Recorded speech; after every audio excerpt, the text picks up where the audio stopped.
Hey everybody, thanks for tuning in. My name is Brady with AvidMax, and today we're going to show you how to tie this sexy Walt's worm.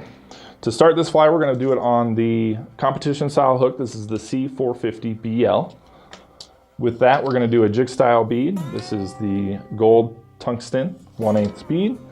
Then we're going to add some weight to the fly. This is the 020 lead wire we're going to use. The thread for our fly is the 6/0 uni in red. Then we will rib our fly with a little bit of this pearl tinsel, FLASHABOU. And finally, the body of our fly will be our hairline, hare's ear dubbing there. Okay, so I have my hook set in my vise here, and then I've already gone ahead and set my tungsten bead. I did 10 wraps of that 020 size lead wire, and then just pinched the front of it and slid a couple of those wraps up into the bead. Kind of helps it just stay fixated there. So now we'll start our thread right behind that wire and begin to lock it in place here with a few wraps. So we'll build a dam right behind the lead, keep it from moving back, and just taper that down towards the back of our fly until we're able to come up and wrap over that lead wire and secure it all in place there.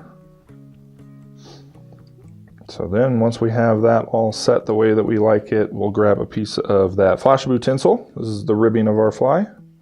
And I'm just going to tie that in right on the side here. And then wrap it down and work it on back. So this is one of the aspects of the fly that makes it different from just a standard Walt's worm. Walt's worm won't have any of these flashy materials that we're adding into it. That's what makes it the sexy Walt's. The first thing we're going to do on the back end here is add just a little bit more UV flash, and using that I'm going to use this Ice Dub Hot Pink, and we'll just do a small dubbing noodle of it. It's just going to be on the butt of our fly, so you don't need a whole lot of it, but we'll do a nice tight dubbing noodle with this. Using some of the Loon high tactile wax helps a lot when you're working with ice dubs, just because they're so picky. Sometimes they don't want to noodle the way you like them, but that wax is definitely helpful there. So then we're going to come back and we're just going to wrap this, like I said, creating that hot spot right on the back of the fly here. And then once we've done that, about any of these unwieldy ones here, and we'll come back in and we'll start doing the hare's ear dubbing, which is the main body of the fly. Hare's ear is probably one of my favorite materials to use on flies. It's just such a buggy material when it's fished. When it gets wet, it has some nice movement to it. It's got pickiness when you get the coarser rabbit hairs in there. Just an all-around go-to material. But we're going to start right after that UV flash that we built up there and just start to work a taper up towards the front of our fly. Nice healthy body on this fly. The lead wire there helps you build up bulk nice and quick. And then you can go over it with this hare's ear dubbing here, and makes for a great looking fly. With all that wire, it's a great fly to utilize when you need to get down deep. If you got a big hole or some faster water and you're trying to get down fast, this is a good option when tied with all that lead to help you get to where the fish are.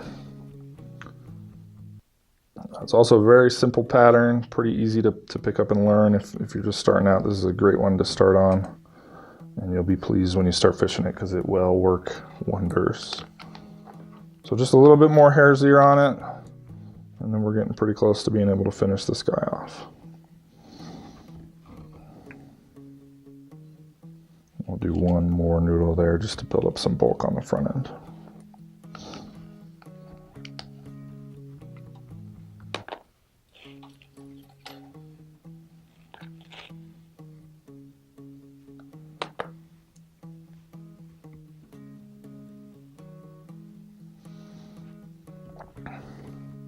So just like so, kind of look it over, make sure you got the taper that you're looking for. That looks pretty good to me. Pull all these hare's ear fibers back and get them to kind of lay backwards a little bit so I don't have to trim too much of it off. You want it to be fairly picky when you're done, but You know, that's always kind of a personal preference, how much of it you're willing to leave sticking out there. So I'm going to half hitch it here, and then Palmer wrap my FLASHABOU tinsel. So just nice pressured wraps, working towards the front of the fly. 3 or 4 here, and then capture that and tie it down.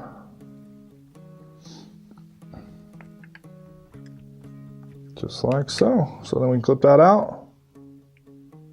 And we're going to do a couple of whip finishes on this. I like to build up a nice thread dam right behind the bead here, because that's the front end hot spot if you look at it this way. The nice red on the front, and you got a little bit of that pink on the back. Great little attractor for those fish. So finish it off with a little bit of Zap-A-Gap. Just use my bodkin here to apply that.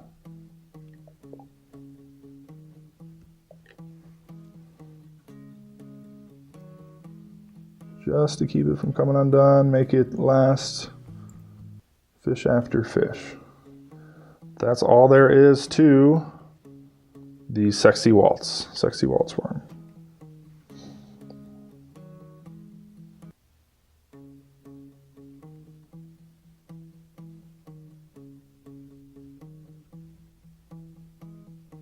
Thanks for watching. Be sure to give us a thumbs up and share this video with your friends. If you have a fly you'd like to see us tie in the future, leave us a comment below. For more fly fishing and outdoor related videos, subscribe to the AvidMax YouTube channel. Thanks for watching, and we'll see you out there. My heart over my mind, I'm not over